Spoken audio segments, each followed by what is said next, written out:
Hi, welcome to this demo of utilizing IBM Spectrum Fusion to backup and restore cloud packs for data. In this demo, Todd will be backing up a CP4D application and then restoring it to an alternate cluster. So with that, I'm going to go ahead and turn it over to Todd. This is a demo of the Cloud Pak for Data online backup using the Fusion Data Protection with the SPP included. So first we're going to show that there's the CZen namespace, which has a CPD instance, and then the IBM Common Services, which are the CPD operators. To start, we have the CPDBR OADP tool service installed in the CPD operators, showing that the instance, the CZen instance of Cloud Pak for Data and a DB2 instance are installed and running well on the source cluster, cluster A in this case. First, we're going to show what the Fusion application for CZen looks like without the recipe added. Right now, it just is a generic application resource. And so we're going to install the CPDBR OADP tool, which will set up some cluster role bindings, but it'll also start the CPDBR pod in that namespace, in this case the CZen namespace. And it will also apply the recipe, the IBM CPD recipe, in that namespace. When you do that, that triggers the Fusion application to then add some additional information in the spec area, including the variables that will then be used for the recipe to be able to perform the backup and the restore. First, you're going to create a backup policy that might use some kind of a object storage location. So we're going to create the CZen policy in this case and give it whatever frequency you want. And we're backing up to object storage, and in this case we've already had some setup that were already set up in the Fusion area. So now the policy is there, so now we assign that policy to whichever application or namespace in this case here. So we're assigning the CZen policy, and that's applied. Now that we have the backup policy and it's applied to the namespace, you can view the objects that get created out of that. There's the backup policy and then the policy assignment that goes with it. And you can see the recipe column has that recipe in there. And then what it wasn't shown was that prior, the IBM Common Services namespace also had a policy, and that was assigned. Now we can kick off basically the backup of the CPD operators, in this case IBM Common Services.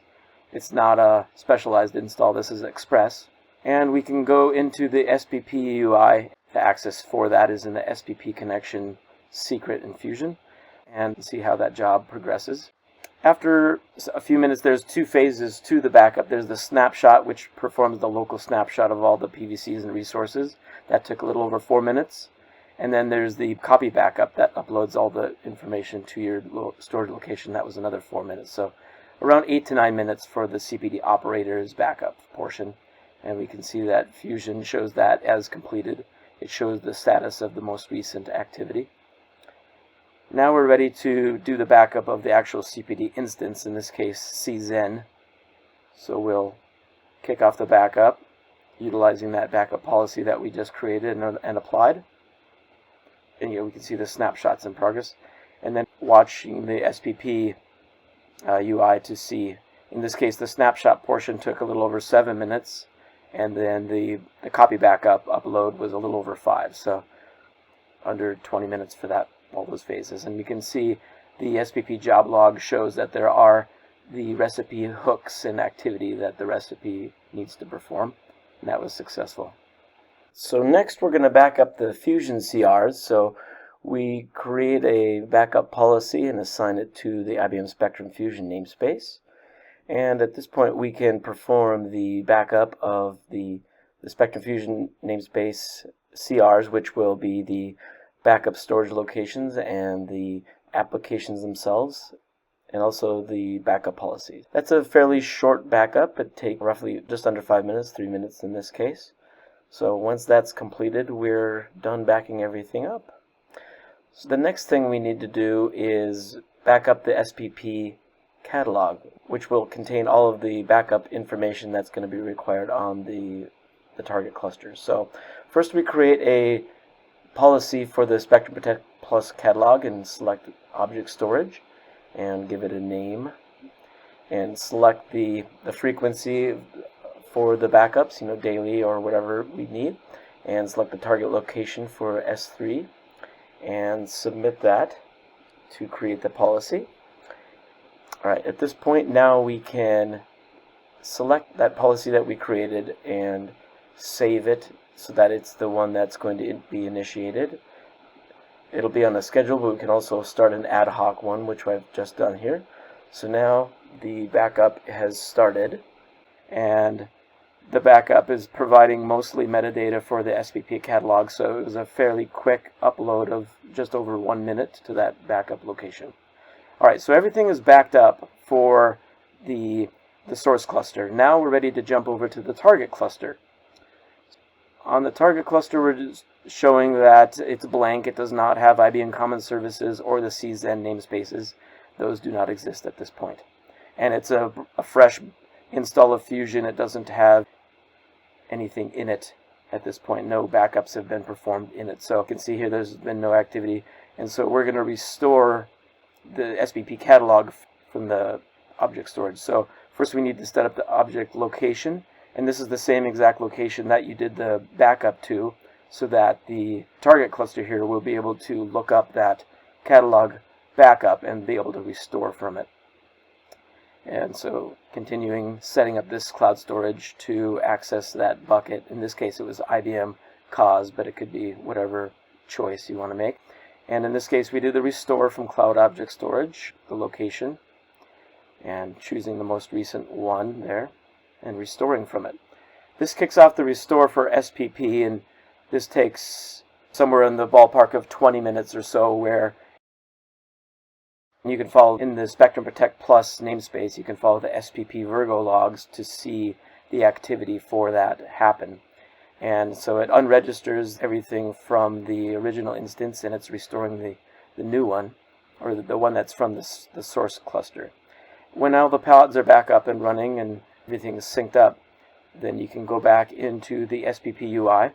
And if you try to log in with the credentials that you did before for the target cluster, it will fail because those are not the credentials anymore for SPP. It's because it's restored, and basically it's the password from the original source cluster. So you go and get that password. That's the password you're going to use to get back in now that the restore is completed. And the first thing you want to do is go into the user and change that ISF admin user that Fusion uses, and change the password back to what Fusion on the target cluster has recorded for it. So now we're in this case, the cluster B, the target, and restoring that password as the first thing to do. So we do that. Now we have to log back in with that password from cluster B. And now we see that the restore has all of the previous backups that we did perform on the source cluster, and now they are available on this target cluster now. And if we go and look at the storage locations, they are restored from the source cluster as well. First, we need to note that the restore brings over the registration of the cluster as, in this case, the source cluster.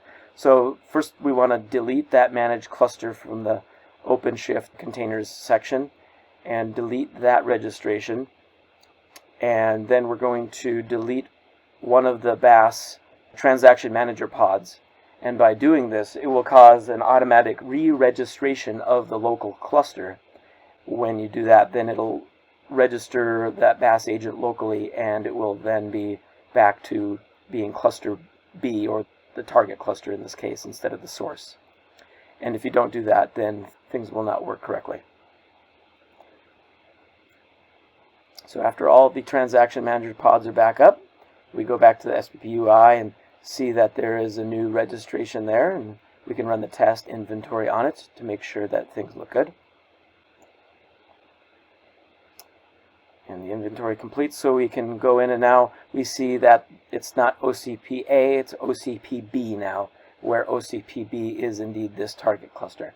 All right, so now we're preparing for the restore of the CPD operators. So run the cpdbr oadp install in order to set some cluster role bindings. And then we go into the OpenShift containers job and go to a restore, and we're doing it from the copy. And it's going out again to that cloud object storage that we have assigned. In this case, you have to restore it to an alternate cluster, and everything else remains default. So you pick the one that you want to restore from and kick off the restore.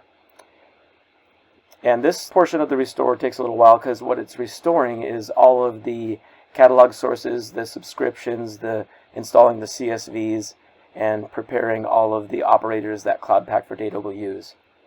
So in this case, we now can see that in the IBM Common Services, where in this case that's where the CPD operators are, we can see that the CPDBR service is running, and then we can see that it did end up restoring that recipe that was part of the backup.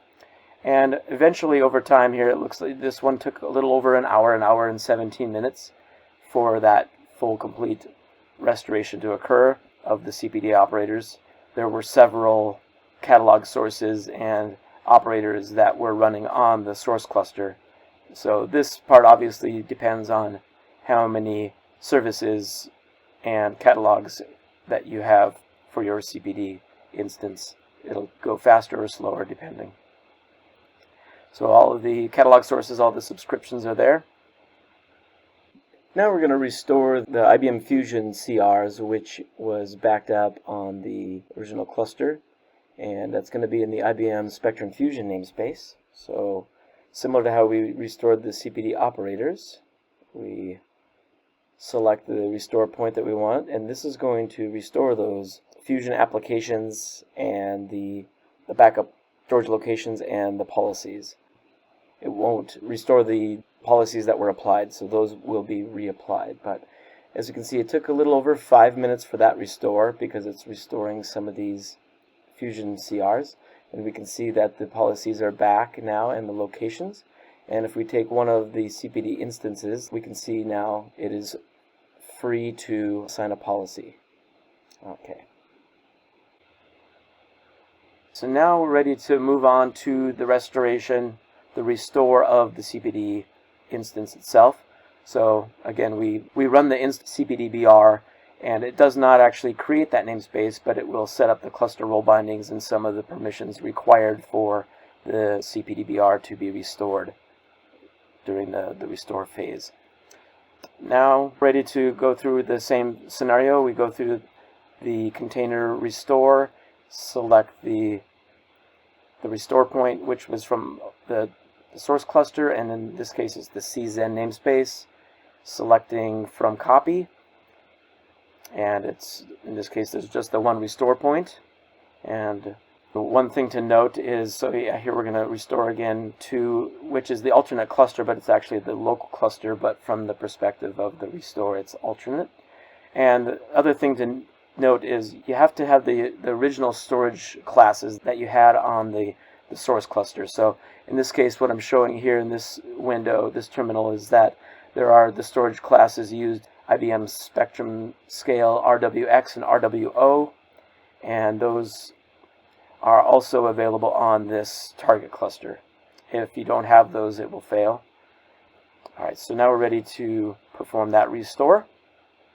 And this restore took a little over 12 minutes to perform, and then that restores all of the services, the Zen platform itself.